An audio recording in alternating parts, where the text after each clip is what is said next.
자, 이런 순서를 한번 진행해 보려고 하는데, 일단 어떤 배경? 자, S사가 저희에게 지금 사실 코로나로 너무나 많은 리모트 워크가 확장되고 있죠. 조금 더 리모트 워크를 효과적으로, 효율적으로 잘하고 싶은 이런 목적을 가진 워크샵을 왜 의뢰했을까요? 먼저 워크샵을 의뢰한 S사 상황 한번 알아볼게요. S사는 우리나라 주요 대기업 중에서 전 직원 재택근무를 가장 먼저 도입한 회사입니다. 작년 하반기 같은 경우에는 신문 기사가 났어요. 전 직원에게 IT 기기를 살 수 있는 40만 원씩 지원하는 엄청난 회사죠. 실제로 신문 기사에도 재택근무 관련한 것들이 되게 많이 났어요. 뭐 재택근무에 선봉해 있는 회사다.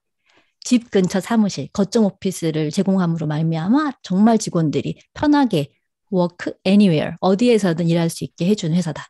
즉, 이 회사는 리모트 워크 선두주자라고 불리는 회사입니다. 이렇게 S사는 리모트 워크 생산성과 만족도에 대한 조직 구성원이 되게 높은 만족도를 보이는 회사였습니다.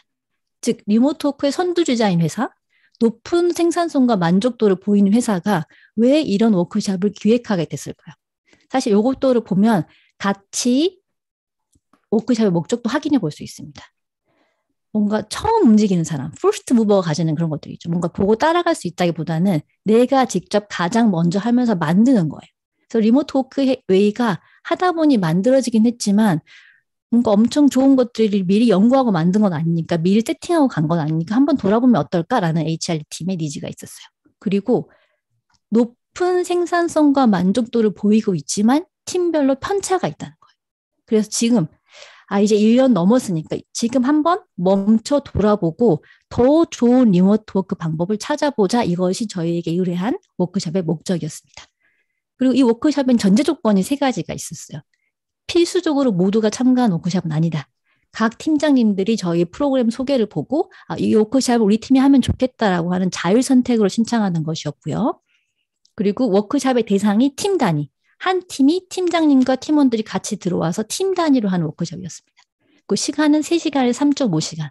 그 이상도 어렵다는 것이 전제 조건으로 주어진 워크숍이었습니다. 그래서 이 워크숍을 저희가 어떤 절차로 진행했냐. 첫 번째, 일단 당연히 데스크 리뷰 해야죠. 리서치하고 이 워크숍을 진행하고자 했던 가장 많은 니즈를 파악하고 있던 HRD 팀 미팅을 해서 워크숍의 목표와 범위와 방향을 설정했습니다. 그리고 정말로 조직구성원들의 리얼 보이스를 듣기 위해서 조직별로 1명씩 2명씩 뽑아서 한 5번 정도 불렀던 것 같아요. 팀 구성원 FGI를 했었고, 또 조직별로 팀장님들을 뽑아서 1대1 인터뷰를 진행했습니다. 지금 재택근무 리모트 워크를 해보시니까 어떤 것들이 어려우시고 어떤 것들을 어떻게 지금 실제적으로 하고 있는지 좀 요구 분석하는 시간을 가졌습니다. 이렇게 이제 FGI 인터뷰 리서치한 걸 가지고 이슈 분석을 했고요.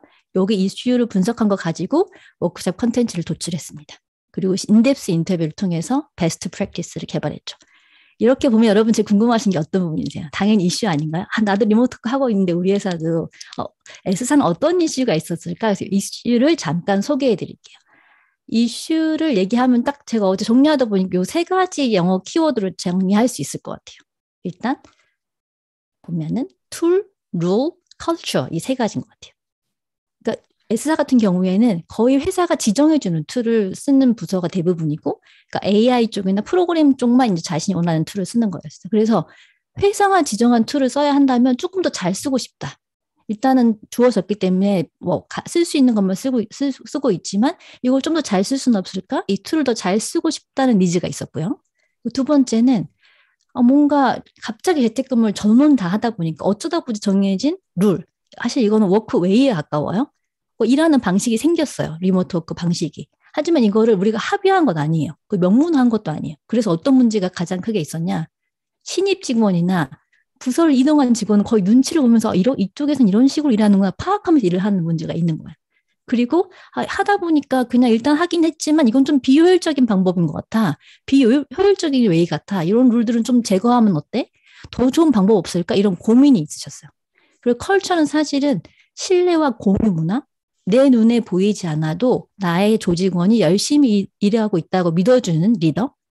내 옆에서 함께 일하지 않지만 나의 멤버들이 열심히 일할 걸 더 믿어주는 신뢰. 그리고 자기가 만든 자료들을 충분히 공유하는 문화. 사실 이 문화가 없는 팀은 실제로 저희가 인터뷰했을 때 거의 재택근무율이 10%? 보통 평균이 50% 넘는데, 그러니까 신뢰와 공유 문화는 없으면 리모트 워크 제대로 못하는 거야. 이런 것들이 강했어요. 결국 저희 워크숍에 들어오는 팀들은 이 툴에 대한 것과 룰에 대한 니즈가 있는 팀이었기 때문에 저희가 MS 팀즈는 전문가를 섭외해서 고급 기능들을 딱 그 팀의 업무에 맞게 활용하실 수 있는 교육법 교육을 한 꼭지로 진행했었고요. 또 가장 많은 시간을 할애했던 건 룰 부분인데 또 룰도 이렇다. 우리 리모트 워크 하는 룰 다 정해볼까요? 너무 이렇게 브로드하잖아요.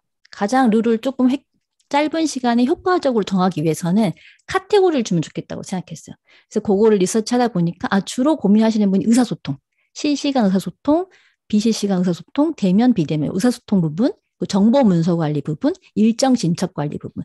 요 세 가지 부분에 있어서 팀이 어떻게 일하면 좋을지 리모트 워크 상황에서 같이 그라운드 룰을 논의하고 합의하고 그것을 땅땅땅 의사결정하는 이런 것들을 진행했습니다. 자, 저희가 그럼 워크숍 어떻게 진행했냐? 여기 액기 쓰겠죠? 특징은 이런 것, 첫 번째는 이거예요. 아마 여러분이 마크의 러닝 퍼실리테이션 책을 읽으셨다면 교육훈련보다 더 중요한 거, 교육훈련만큼 중요한 것이 교육훈련의 전과 후, 사전과 사후에 어떤 액티비티를 하는 거죠. 어떤 것들을 디자인해 놓느냐. 저희도 이 워크숍이 꼭 성공적으로 끝나길 바랬기 때문에 워크숍의 전중 후를 인터벤션을 모두 설계했습니다. 그래서 워크숍 사전에는 신청하신 팀장님들 대상으로 사전 인터뷰를 진행했고요. 실제 워크숍은 워낙 그 팀들이 조금씩 니즈가 달랐기 때문에 두 가지 타입으로 디자인해서 퍼실리테이션 했고요. 세 번째는 4주 후에 끝나고 사후 인터뷰, 석세스 케이스를 발굴해서 또 BP를 쌓아두는 것, 그리고 그분들을 또 인커리지 하거나 돌아보는 것들을 위해서 사후 인터뷰까지 이렇게 인터벤션을 설계했습니다.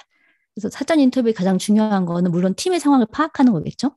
자율 신청이니까 왜 신청하셨는지 알아보는 거. 그리고 또 중요한 거는 교육 훈련과 다르게 워크숍은 이런 것들이 있어요.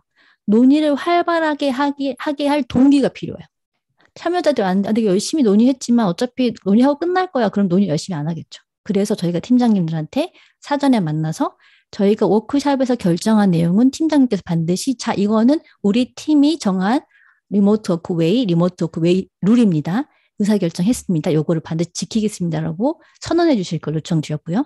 4주 동안 꼭 해보고 저희가 4주에 다시 인터뷰하겠다는 걸 안내를 드렸습니다. 이런 사전 인터벤션을 구체적으로 진행했었죠. 그 중간에는 두 가지 타입. 그러니까 룰을 세팅하고 툴을 가르쳐주는 첫 번째 타입이 있었고요. 실제로 약간 저희가 인터뷰를 해보니까 팀장님들과 팀원들이 가려하는 부분이 약간 달라요. 팀장님들은 온라인 미팅이나 이런 것들, 쌍방향 소통에 대해 관심, 좀 어려움이 있으셨다면 팀원분들은 오히려 번아웃 증후군을 되게 많이 호소하셨어요. 이게 출퇴근도 없으니까 되게 시간이 절약되지만 일을 너무 많이 하게 돼서 자꾸 번아웃이 오는 것 같고 고립감을 느낀다 이런 것들. 그래서 저희가 셀프 매니지먼트, 자기 관리할 수 있는 것들과 룰을 세팅하는 것을 알려드리는 이 타입 B도 준비해서 이 두 가지 타입으로 사전 인터뷰의 팀 상황에 맞게 진행했었습니다. 그리고 워크숍에서 또 중요한 건 이런 거 있잖아요. 내가 이미 하고 있는 일이에요. 룰이 있어. 워크웨이가 있어.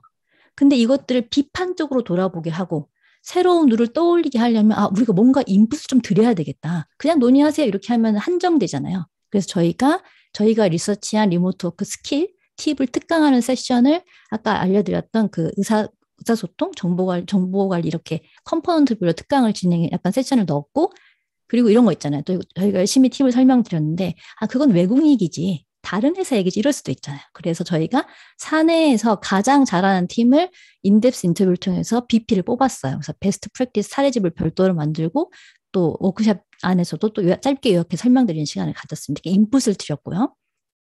그리고 이게 온라인으로 워크숍을 진행하는 거니까 다 같이 돌아가면서 얘기하면 3시간 절대 안 끝나는 거예요. 그래서 구글 시트를 활용해서 이 시트 안에서 아이데이션하고 브레인스토밍 할 수 있도록 그리고 소회의실을 활용해서 이 작은 그룹으로 디스커션 할 수 있도록 지금 화면에 보면 구글 시트를 제가 캡처해 왔는데요. 이게 시트별로 저희가 중요하게 생각했던 리모트의 카테고리가 있고 저희가 룰을 정하면 좋겠다고 생각하는 부분이 왼쪽에 있습니다. 그래서 그 룰을 자기 이름 적는 거예요. 각자 적고 토론하고 정한 다음에 다시 전체로 적고 이런 적절한 툴을 제공하는 것이 온라인 워크숍에서는 되게 중요한 포인트였습니다. 그 마지막으로는 익스퍼리먼트. 실제로 이 룰을 정해가지고 우리가 계속 쓰는 거예요. 영원히 쓸 거 이러면 얼마나 부담스럽겠어요. 되게 잘 정해야 되고 3시간 얘기하는 건데 계속 오랫동안 할 룰을 정하는 거 너무 부담스러울 것 같잖아요. 그래서 저희가 얘기했어요. 오늘 워크숍에서 정한 룰은 딱 4주만 실험해 보는 거예요. 그러면 결정에 대한 부담감은 낮출 수가 있고 4주니까 한번 해보자. 실행력을 높일 수가 있죠. 그래서 저희가 이것도 그렇게 미리 아주 강하게 약간 공지를 드린 거죠. 그래서 조금 더 편하게 쉽게 얘기해서 실제 결정까지 했던 것들을 저희가 볼 수 있었습니다. 그 마지막으로는 사후 인터뷰. 사후 인터뷰는 팀장님만 하지 않고 팀원분도 같이 했어요. 우리가 그때 워크숍에서 만들어 본 룰대로 일해보니까 어떤지 여쭤봤고, 또 사실은 워크숍을 진행하는 S사 입장에서는 이런 케이스들이 수집되면 좋잖아요. 그래서 이것도 BP를 수집하는 것도 이거 여기서 했었습니다. 자, 이렇게 하고 나니까 잘 된 것과 아쉬운 것이 있었겠죠? 어떤 것들이 있었나? 이런 것들이 있었어요. 잘 된 거는 물론 이제 긍정 피드백이 되게 많았죠. 뭐 물을 흐르는 한 진행. 저희 이걸 가장 많이 듣는 말이죠. 그리고 너무 누가 비웃었죠? 그리고 사전 때뭐 정말 만족도는 당연한 거. 그다음에 솔직한 소통을 할 수 있었다. 의견 교환을 즐겁게 할 수 있었다. 일단 결론이 확실해서 좋았다. 실행할 수 있는 게 있어서 좋았다. 이런 것들이 있었고요. 저희가 가장 만족했던 점은 실제 저희가 이미 세 팀은 사후 인터뷰를 했거든요. 4조의 팔로업 인터뷰. 근데 실제로 실행을 다 하셨더라고요. 세 팀 다. 저희가 인터뷰한 팀은. 그러니까 학습 전이를 시켰다는 것이 저희 리오로커가 생각했을 때는 가장 잘했던 점 같아요. 약간 아쉬웠던 거는 저희가 지금 한 6팀, 7팀 정도 했는데 좀 더 할 수 있었다면 사전 인터뷰 때 조금 더 다양한 타입을 제공해도 약간 메뉴판처럼 더 뭔가 팀에 맞는 니즈에 맞는 걸 좀 선택하게 해드릴 수 있지 않았을까 이런 것들은 조금 아쉬움을 남았습니다. 그래도 불구하고 저희가 리얼 워크 한 이유가 정말 진짜 일을 하고 싶었던 건데 진짜 고민했던 것들 합의하고 논의하고 합의해서 실행할 수 있게 했다는 것은 되게 인상적이었던 이 워크숍의 결과입니다.